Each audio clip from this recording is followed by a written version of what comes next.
How do you begin to believe something that you don't believe when the proof is there? Abraham, it's true. This is the reality. This is what we've got. This is how it's going. My eyes are not deceiving me. My ears are not deceiving me. This is the truth of my reality. How do I create other than that? And we say, you're really upon something important if you're asking that question, because most people offer almost all of their vibration in response to what they are observing. Esther would say to us in the beginning, but Abraham, it's true. It's true. Shouldn't I give my attention to what's true? Isn't that what I've been taught all of my life? And we say, we understand what you're going for here, Esther, but here's the thing. A thing is only true because someone is focused upon it until it became a reality. We would use a different criteria, not is it true, but does it feel good to me when I think about it? Is it something that I desire? And if it is something that you desire, then give it more and more and more of your attention.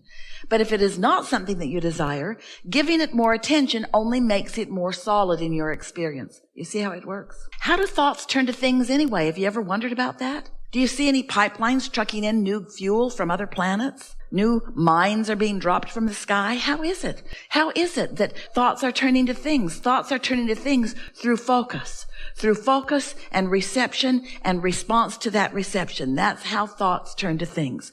That's how your economy evolves. That's how everything evolves. That's how the cells of your body evolve. Every part of evolution, which is what your eternalness is all about, is about thoughts turning to things. And so that's what we want to talk to you about. We want you to begin addressing yourself more vibrationally rather than physically. Because the physical parts of you, the physical things that you are giving your attention to, those are already manifested. That's already done. That's like gum that you've chewed the flavor out of. That really is not where you want to put your attention. You want to put your attention upon where you are going. So when life shows you that you want something, you want to be more forward looking toward the evolving and the unfolding of what you're asking for, rather than standing where you are, sometimes in the absence of what you want, justifying or defending why you should get more of what you want because you don't have it. Every subject is two subjects. It's like a stick that has two ends of it. And on one end is the absence of what you want, and on the other end is the presence of what you want. So the question that we're asking you is, when you ask for more money, where's your gut? Where's your emotion? Are you standing in a feeling of desperation? Are you standing in a feeling of disappointment? Or are you standing in an attitude of appreciation and anticipation? Where's your vibration relative to the things that you're asking for? Are you more of a vibrational match to what you want? Or are you more of a vibrational match to its absence? Are you more of a vibrational match to the problem or the solution? To the question or the answer? Well, we can tell you the answer. You can tell by how things are unfolding. However it's turned out so far, that's what you're a vibrational match to. It's always that way. You can tell what you're offering vibrationally by what you're living, by what you're surrounded by. So here's what we want you to hear that may be new for you. And it really is the answer to getting past beliefs that don't serve you. A belief is only a thought you continue to think. That's all. A belief is just a thought that you continue to think. Now, we want to help you let yourself off the hook a little bit. You continue to think those thoughts because law of attraction really helps you to continue to think those thoughts. You can't think far past the thoughts that you're already thinking. So there's no hope for you. We've enjoyed this interaction immensely. Good luck with all of that. Think of us, we're living happily ever after. But there is a way that you can not so much bridge your belief immediately. You might be able to bridge a belief if you could surround yourself with other people who believe in the advantage that you have not yet given to yourself. So you may be able to bridge your beliefs if you had someone around you who knows answers to what you're looking for, and you don't know the answer, but they do, and they talk to you every day, and you get to watch them in their life, and eventually you could come to believe because they believe it and they're living it. You could change your beliefs a little bit. That's how most humans are bridging their beliefs, are changing their beliefs. But there's a much easier way. So we have some questions for you before we give you this important thing, the answer to all your hopes and dreams. Do you accept that you are more than this physical personality that you know as you? Yes. So if this inner being exists, and we promise you your inner being does exist, and since your inner being does exist and your inner being is standing in complete knowing of what you're asking for, in other words, knowing, seeing the vibrational version of it, and knowing that this vibrational version, just like a seed in the ground, can grow to the full manifestation that you're looking at. The seed to the abundance you're looking for, the seed to the physical wellness, the seed to the relationships that you want, the seeds to all things that you have been asking for. Since your inner being is there with those seeds, do you believe that your inner being is there with the beginning of what you're asking for? And do you understand that now you've got to do something about letting this vibrational version be realized by you? Your inner being doesn't have the right or the wherewithal to assert anything into your experience. You got to sync up with it. So you have to become a believer of the vibrational reality before the vibrational reality can come into your experience. We wrote a whole book about it, a couple of books about the vortex and about how everything you want is there. And so many of you followed us to a certain point, but it became annoying to you. All right, Abraham, I get it. Everything I want's in the vortex, and you want me over there at the doorway of my vortex so that I can get what's in there. But just tell me one thing, Abraham. How do I get the money out of the vortex and into the bank? Enough of this vibrational version already. I'm sort of sick of hearing about the vibrational version. I live in the real world. I want it to come out into the real world where it can be part of my manifestation. And we say, it is already a manifestation, but feel the difference between a manifestation. A manifestation is whatever you're living and feeling in any moment, and every moment is a manifestation. But feel the difference between manifestation and your realization of it. Esther's pen was in her purse. It was there. But her realization of it wasn't. So it might as well have not been there because she didn't have hold of it. You see what we're getting at? And so much of what you want is just like that pen in Esther's purse. You're walking around with it all day, every day. It's just a reaching in and pulling out. That's all that's required. But because you believe it isn't there, you don't do that. So, do you believe that there is a vibrational version of what you want that has progressed in varying degrees, some of it ripe and ready for you to experience? So if the answer to that is yes, then you really are ready for what we are encouraging in a very powerful way these days. You're ready to deliberately put yourself into the receiving mode where you can receive the impulses about it. And this is different than bridging beliefs because bridging beliefs takes time.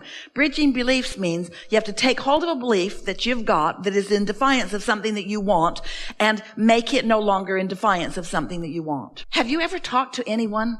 You believe one thing and they believe another thing and you're talking to each other and you both wish to convince the other.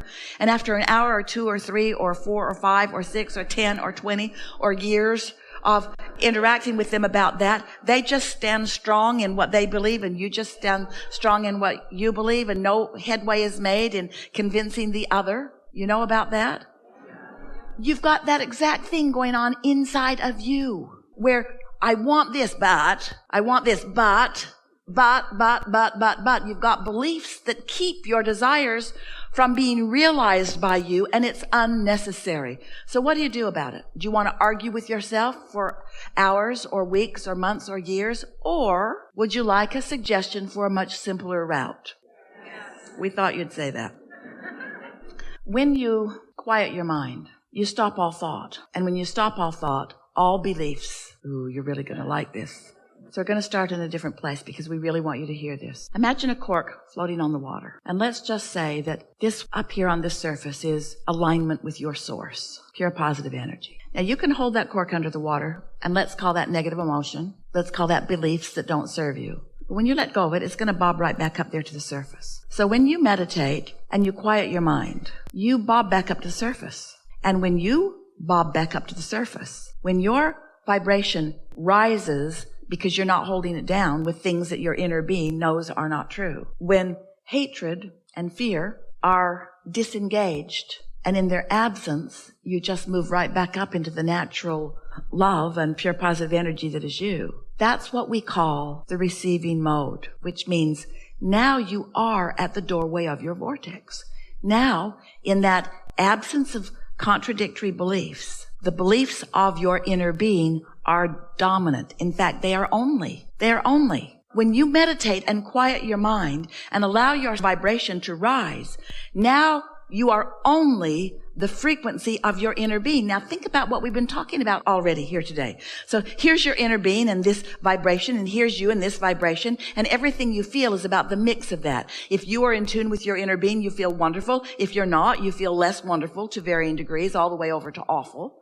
But when you meditate and quiet that part of your vibration, and your vibration rises, now you are at the doorway of your vortex.